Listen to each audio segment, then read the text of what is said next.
Bismillahirrahmanirrahim. Assalamualaikum warahmatullahi wabarakatuh. Alhamdulillahirabbil alamin.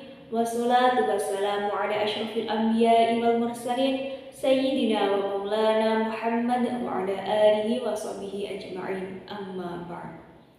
Yang terhormat kepada Ustadz Abdul Rahman SAG MHum selaku dosen pengampu mata kuliah Sejarah Peradaban Islam, serta teman-temanku semuanya yang insya Allah selalu dirahmati oleh Allah Subhanahu wa Ta'ala. Langsung saja, saya Sayyidatul Muflihah dengan nomor NIM 210301110025 akan menjelaskan sedikit tentang materi kedua kita, yaitu mengenai peradaban Arab di selatan dan utara menjelang kelahiran Islam.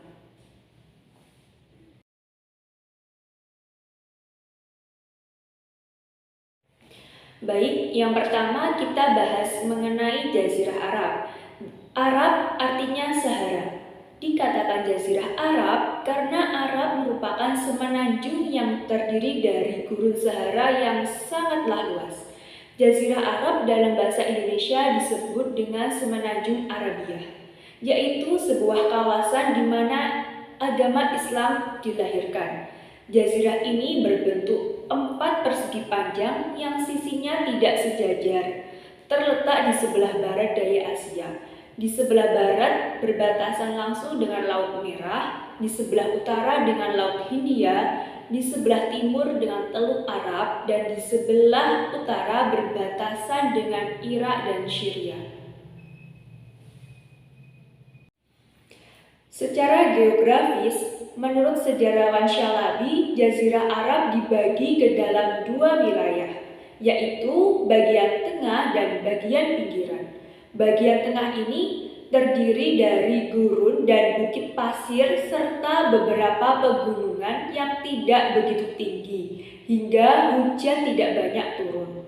Akibatnya, penduduk hidup berpindah-pindah dari satu tempat ke tempat lainnya mengikuti turunnya hujan dan mencari tanah yang subur guna menghidupi unta dan hewan ternaknya. Karena itu, mereka disebut dengan masyarakat nomaden. Dengan tipologi seperti inilah, orang Arab merupakan suatu kelompok yang susah untuk mengembangkan kebudayaannya.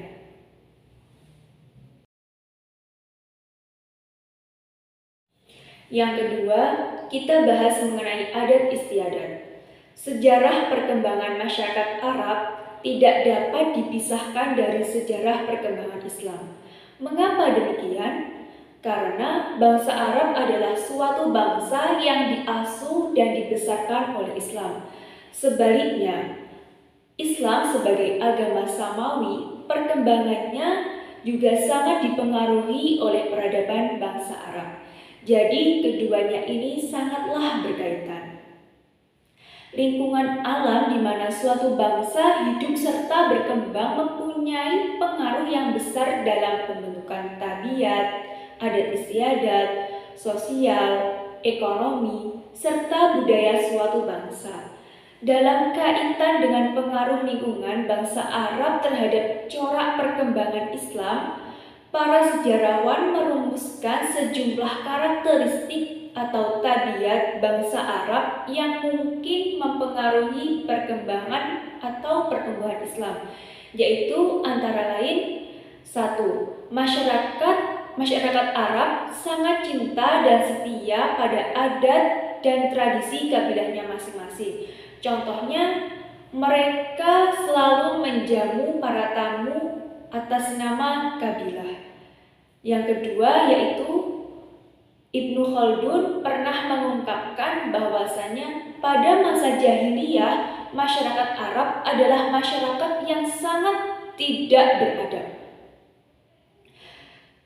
yaitu gemar melakukan perampasan dan perusuhan, tidak memiliki skill dan juga ilmu, tetapi pembawaan mereka sebenarnya murni, pemberani, dan sanggup berkorban demi untuk hal-hal yang dianggap mereka itu baik.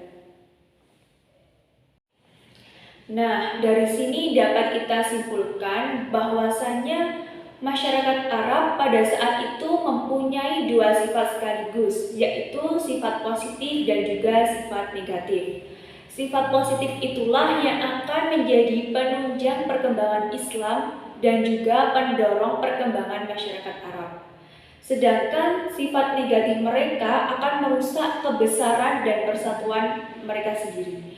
Kehidupan yang sangat getir dan keras di gurun pasir dapat menyebabkan orang Arab mempunyai kebiasaan buruk, yaitu antara lain memandang rendah derajat manusia, suka minum khamr yang memabukkan, suka berjudi, merampas, merampok, menyembah berhala, membunuh anak perempuan hidup-hidup. Itu terjadi sejak nenek moyang, dan mereka suka peperangan.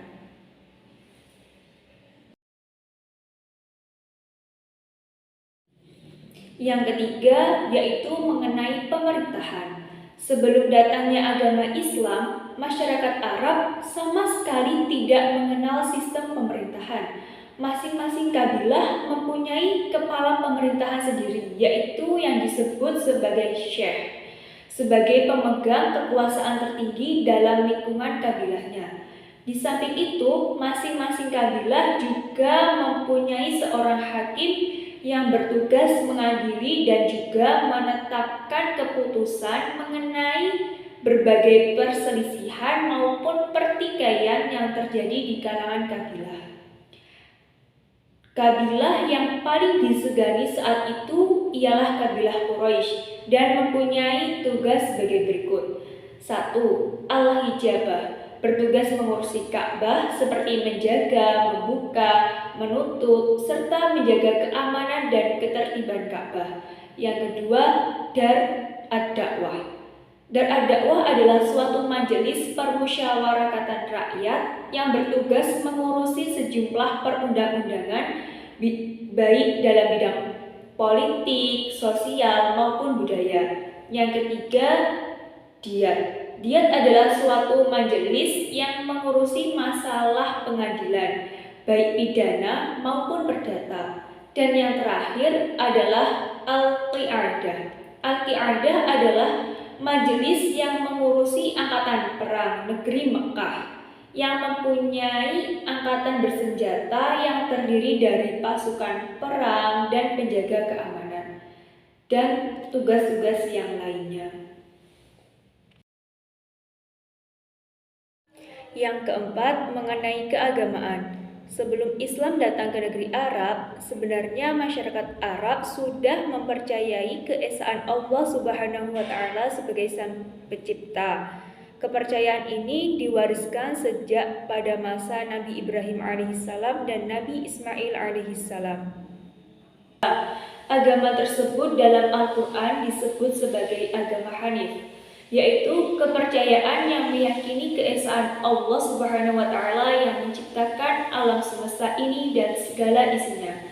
Berkaitan dengan ini, ayat Al-Quran menyebutkan bahwa sebenarnya mereka masih mempercayai keesaan Allah Subhanahu wa Ta'ala sebagai pencipta, pengatur, dan pemelihara alam semesta.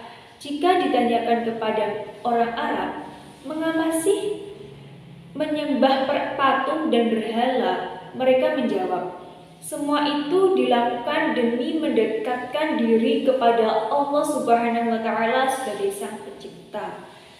Jadi mereka itu beranggapan bahwasanya berhala sebagai sarana pendekatan diri kepada Allah.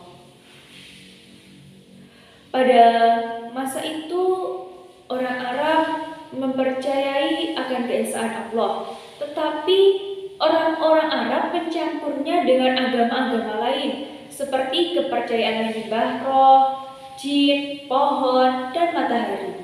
Menurut pandangannya, benda tersebut mempunyai kekuatan yang dapat menjadikannya makmur dan sejahtera.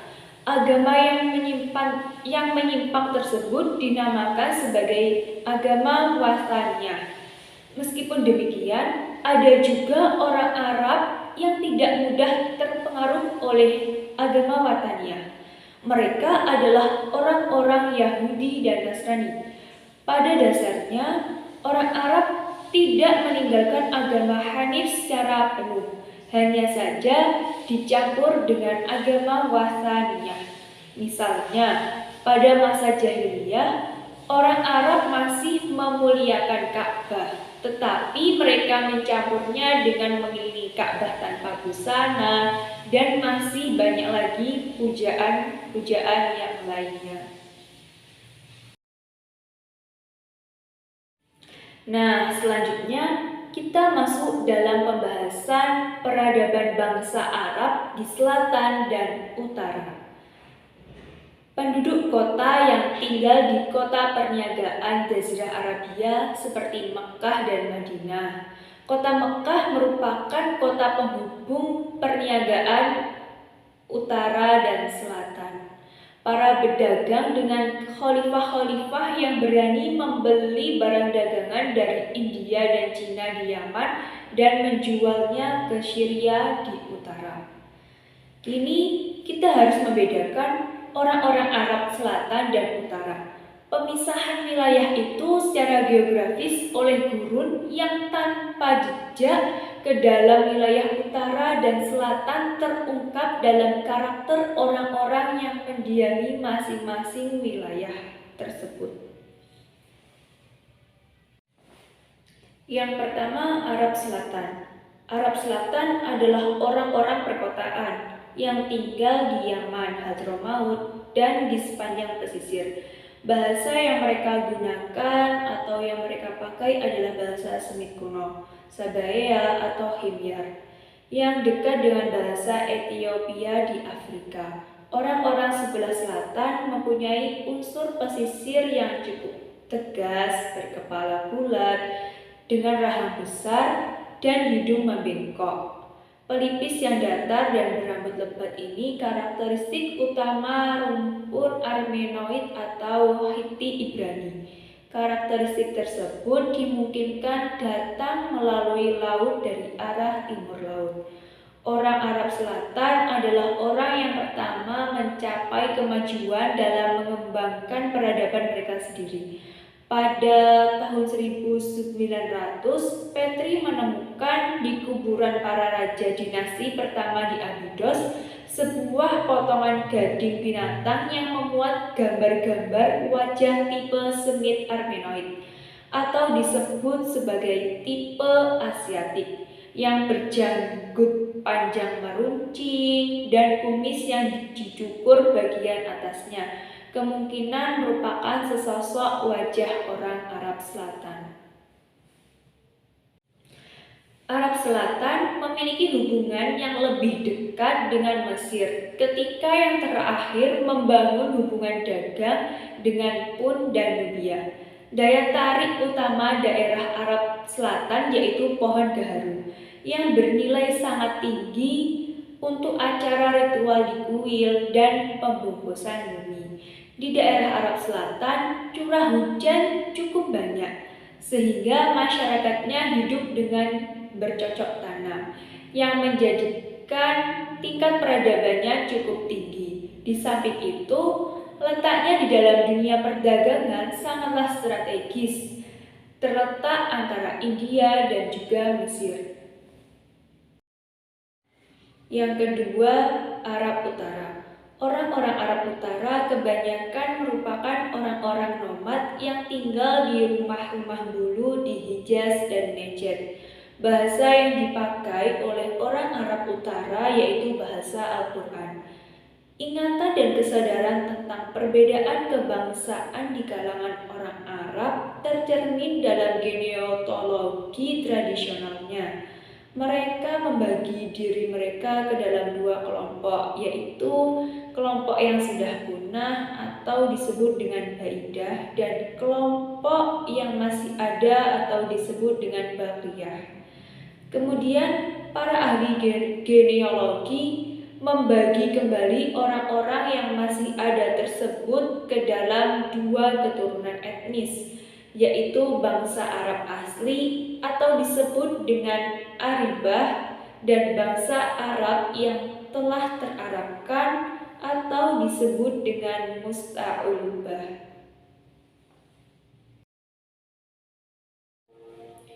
Pada abad ke-6 Masehi, bangsa Arab pada umumnya belum bisa membaca dan menulis. Mereka mengandalkan hafalan dalam mengingat peristiwa-peristiwa penting, sehingga banyak peristiwa tidak dapat ditulis oleh sejarah. Oleh karena itu, mereka disebut sebagai masyarakat jahiliyah. Arab jahiliyah ini bukan karena mereka buta aksara, akan tetapi disebut Arab jahiliyah karena bangsa yang tidak mempunyai peradaban, tidak mengenal aturan atau norma. Meskipun demikian, masyarakat pra-Islam juga memiliki beberapa sifat yang baik, terutama bangsa Arab sebelah utara keturunan Adnan. Mereka berwatak pemurah, ramah, jarang melanggar amanat, dan sangat taat pada kepercayaannya. Ingatannya sangat tajam, sehingga dengan mudah mereka mengingat syair-syair yang indah. Dengan realitas seperti inilah, sehingga pada masa Rasulullah SAW mampu menumbuh suburkan ilmu periwayatan hadis yang merupakan bagian signifikan bagi khazanah hukum dan keilmuan Islam.